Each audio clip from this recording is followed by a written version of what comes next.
Who pays for the date? It's one of the most common questions single men and women have about dating, and I'd say the reason for the confusion and uncertainty is because there's no black and white answer. That's why the objective for this video is to explain 5 guidelines for who pays for the date. Male or female, you're going to get the perspective and answers you need to make the right social and romantic move. Let's get started. Guideline number 1, whoever asks, pays. Let's take a common example, okay? So, when a man is asking a woman out on a date for dinner, what's really going on? What a man is really asking for is commitment. He's asking for a woman to commit her time, energy, and physical presence towards the date, which is a shared experience, right? So this shared experience, this date, is his idea. And the activity, that's also his idea. What's going on is he's asking for what he wants. So it's not so much about chivalry. It's about logic and reason. You can't invite someone out on a date and then expect them to pay. And ladies, the same goes for you. If you invite a man out on a date, be prepared to foot the bill for the shared experience that you invited him to. You ask, you pay. Yes, it is somewhat common that when a woman does ask a man out on a date, that if he's into her and he enjoys her company on that date, that he'll offer to pay for some or all of the date. But you know what, ladies? You can't count on it, so don't expect it. Guideline number 2, the length of your dating relationship matters. The length of your dating relationship matters when answering who pays for the date because there's a big difference between a couple who's been dating just a couple times and a couple who's dated more than 10 times. In the beginning of a dating relationship, basic rules apply as follows. If you're the man, you're paying in most situations. If you ask someone out, you're expected to pay. Then as a dating relationship develops over time, a few things change. A bond develops and strengthens. The two of you mutually appreciate and benefit from each other's company. And at some point, paying for someone's company all the time becomes awkward. It becomes transactional if a balancing factor is not introduced. As dating relationships progress, most will benefit from a more collaborative effort to cover costs, even if it's not an equal split. Understand, fair does not mean equal. Guideline number 3. Who pays on your date isn't about who makes more money. Even if a person does make a lot more money in a dating relationship, that doesn't mean that that person should solely shoulder the burden of covering all the dating costs, right? Because when you go down that route, things can become really transactional, heading down the path towards a very unbalanced and unhealthy dating relationship.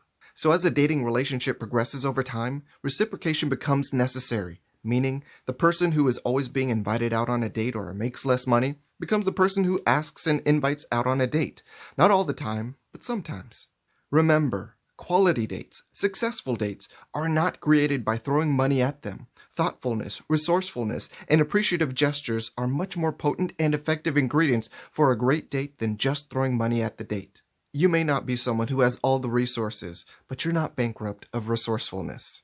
If you can't afford to cover an expensive meal on a date you were invited to, but want to make a proper gesture, offer to take care of the tip, or pay for parking, or when you're out together after dinner, offer to cover the cost of an ice cream or a couple beers. Men are just like women in that, generally speaking, when you make them feel appreciated and that their generosity is reciprocated, they're not going to keep track of who's paying and for how much. Guideline number 4. Do you want a transactional relationship?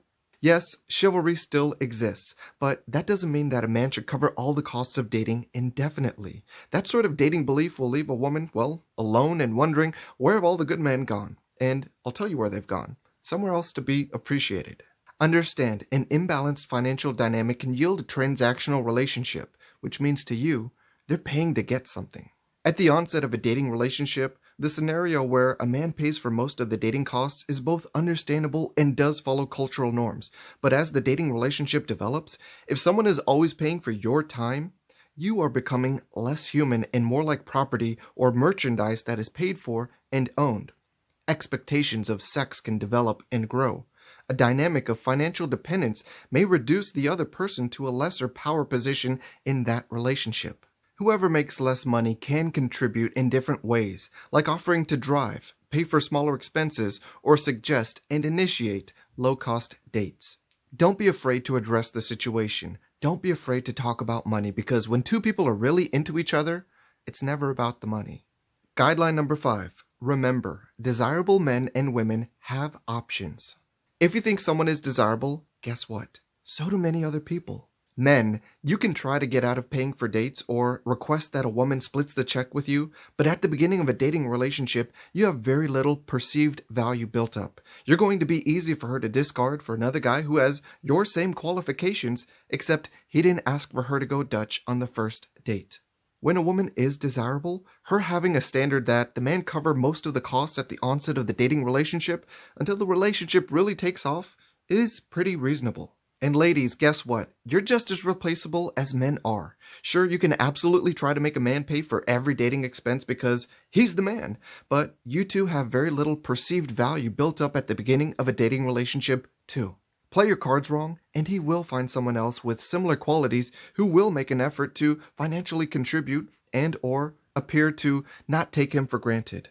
When a man is desirable, he has plenty of options, including women who will gladly cover lesser dating costs, split checks, and even pay for dates. Every dating relationship situation is definitely unique. However, one constant is that people, both male and female, need to feel appreciated and valued. And when they do, men will have no problem spending money on dating a deserving woman, and women will have no problem spending money dating a deserving man. Okay, there you have it. 5 guidelines for who pays for the date. Any thoughts on my list? Do you have anything to add? Anything you agree with, disagree with? I'd love to hear about it in the comments. You all, take care. Thanks for watching. If you appreciated the content, be sure to like, comment, subscribe, and hit that notification bell. And if you believe that learning about better strategies for life and love is advantageous, I invite you to join Get Game Group. Membership is free, open to men and women, offers weekly game video lessons, and a weekly mailbag for member submissions. Click the link in the description to join.